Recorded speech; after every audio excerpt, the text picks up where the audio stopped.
दोस्तों, क्या आप जानते हैं कि महाभारत का सबसे करुण और महान योद्धा कर्ण, जिसने जीवन भर अन्याय और तिरस्कार सहा, आखिरकार अपने अंतिम क्षणों में भी धर्म और दान की मिसाल छोड़ गया।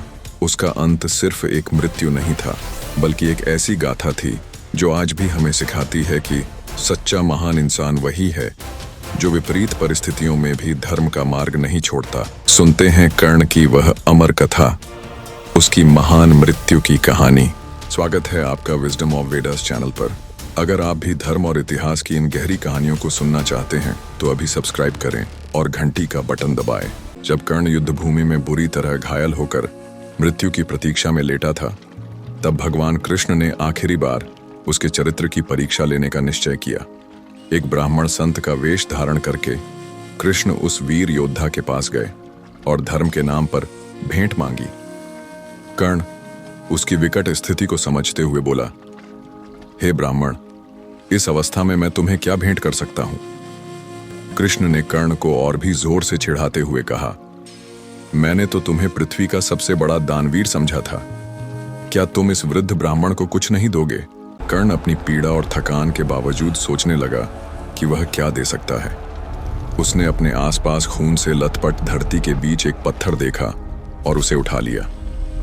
उसने अथक प्रयास करते हुए उस पत्थर को अपने दांतों पर मारना शुरू कर दिया, जो उसके शरीर के बचे हुए एकमात्र मूल्यवान अंग थे।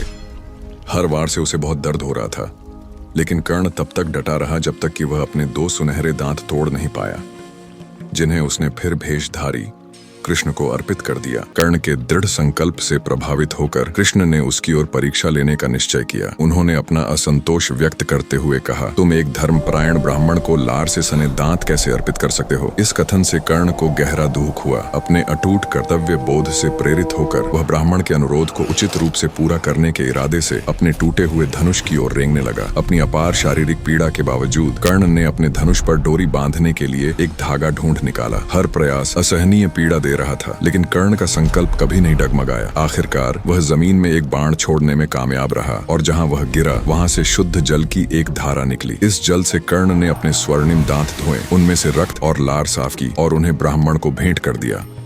कर्ण के समर्पण से अभिभूत होकर कृष्ण ने अपना भेष त्याग दिया और अपना असली रूप प्रकट किया। कर्ण को प्रणाम करते हुए उन्होंने कहा, कर्ण, यदि तुम चाहो तो मैं अभी तुम्हें जीवित कर सकता हूँ और संसार को तुम्हारे चरणों में नमन कर सकता हूँ। जब तक तुम जीवित रहोगे, मुझे विश्वास है कि इस ग्रह पर कभी अधर्म का शासन नहीं होगा। कृष्ण के वचनों से विनम्र होकर कर्ण ने उत्तर दिया, हे भगवान कृष्ण, आप सृष्टिकर्ता, सर्वव्यापी और सर्वशक्तिमान हैं। मेरे सामने झुककर मेरा अपमान न करें। मैंने इस जीवन में बहुत कष्ट और कष्ट सहे हैं। बड़े से बड़ा सुख भी मुझे वापस नहीं खींच सकता।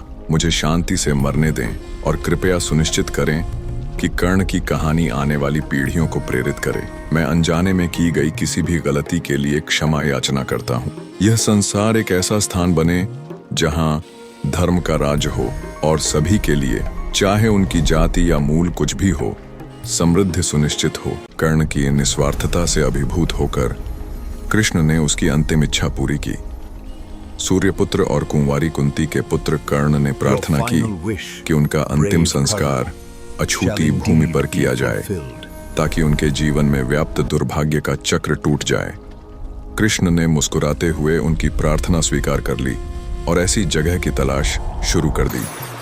आखिरकार उन्हें गुजरात के वर्तमान सूरत के पास ताप्ती नदी के तट पर सुई की नोक से भी बमुश्किल बड़ी एक छोटी सी अनछुई जमीन मिली। वहां कर्ण का अंतिम संस्कार उनकी अंतिम इच्छा पूरी करते हुए विधिपूर्वक किया गया। जब पांडवों को पता चला कि कर्ण उनका बड़ा भाई है, तो वे दुखी हो गए। चुनी हुई भूमि की पवित्रता को लेकर संदेह होने लगा, लेकिन स्वर्ग में विराजमान कर्ण ने उन्हें इसकी पवित्रता का आश्वासन दिया और इसका नाम अपने भाइयों अश्विनी और कुमार के नाम पर रखा।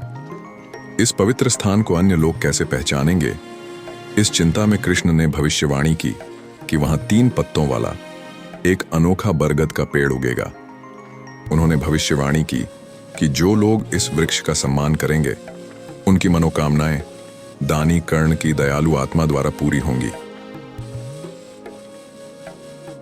कर्ण की कहानी से सीख कर्तव्य के प्रति अटूट प्रतिबद्धता। मृत्यु के सामने भी कर्ण के कार्य उसके सिद्धांतों को कायम रखने और अपने कर्तव्यों को पूरा करने के प्रति उसके अथक समर्पण को उजागर करते हैं, चाहे इसके लिए उसे व्यक्तिगत कीमत ही क्यों न चुकानी पड़े। निस्वार्थता और उदारता। कर्ण की अपनी अंतिम बची हुई संपत्ति, अपने सुनहरे दांत को भी दान करने की इच्छा उसकी गहन उदारता और निस्वार्थता का उदाहरण है, जो गुण उसकी विरासत को परिभाषित करते हैं। क्षमा और मुक्ति की शक्ति। कर्ण द्वारा अनजाने में की गई किसी भी गलती के लिए क्षमा मांगने की प्रार्थना और धर्म की प्रधानता वाली दुनिया की उसकी इच्छा हमें जीवन के अंत में भी मुक्ति पाने और धार्मिकता के लिए प्रयास करने के महत्व की याद दिलाती है। विपरीत परिस्थितियों में नैतिक निष्ठा। दुर्योधन के प्रति अपनी निष्ठा के कारण अधर्म के पक्ष में रहते हुए भी कर्ण की नैतिक निष्ठा यह दर्शाती है कि सच्ची महानता चुनौतीपूर्ण परिस्थितियों में किए गए निर्णयों में निहित होती है। धर्म के माध्यम से अमरता। कर्ण की अंतिम इच्छा की पूर्ति और उसके बाद कृष्ण द्वारा उसकी मान्यता इस विचार का प्रमाण है कि जो लोग धर्म, निस्वार्थता और सम्मान का जीवन जीते हैं उन्हें पीढ़ियों तक याद रखा जाएगा और उनका सम्मान किया जाएगा। कर्ण की कहानी एक शक्तिशाली अनुस्मारक है कि सबसे अंधेरे समय में भी सिद्धांतों का पालन और सद्गुणों का अभ्यास एक स्थायी विरासत छोड़ सकता है।